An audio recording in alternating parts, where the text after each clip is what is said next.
BRS farm house party అయితే కాంగ్రెస్ అవినీతి party అని విమర్శించారు ఎమ్మెల్యే రాకేష్ రెడ్డి. ఈ రోజుల్లో డబ్బు లేని లీడర్లు ఎవరూ లేరని, డబ్బు సంపాదించుకున్న తర్వాతే రాజకీయాల్లోకి వస్తున్నారని తెలిపారు.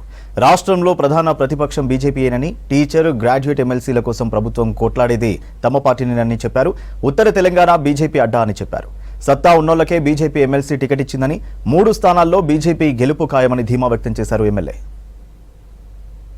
ఈరోజు తెలంగాణలో కొట్లాడాలంటే మేమే కొట్లాడాలి. ప్రతిపక్ష పాత్రన ప్రజల వైపున ఏదైతే కాంగ్రెస్ పార్టీ అధికార పార్టీ ముసుగులో ఈ అక్రమాలు అవినీతిని ఎండగట్టాలంటే ఈరోజు బలమైన ప్రతిపక్షం అవసరం.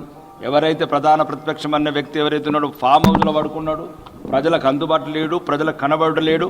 ఈరోజు తెలంగాణ ప్రజలు ముఖ్యంగా ఈరోజు నేను చెప్తున్నాను, గ్రాడ్యుయేట్స్ కావచ్చు, ఉపాధ్యాయులు కావచ్చు, దయచేసి చదువుకున్న వాళ్ళు, సమాజం మీద స్పృహ ఉన్నవాళ్ళు, సమాజం మీద అవగాహన ఉన్నవాళ్ళు, మీరు సరైన నిర్ణయం తీసుకోండి. ఈరోజు భారతీయ జనతా పార్టీ తెలంగాణలో ఎందుకు అవసరం?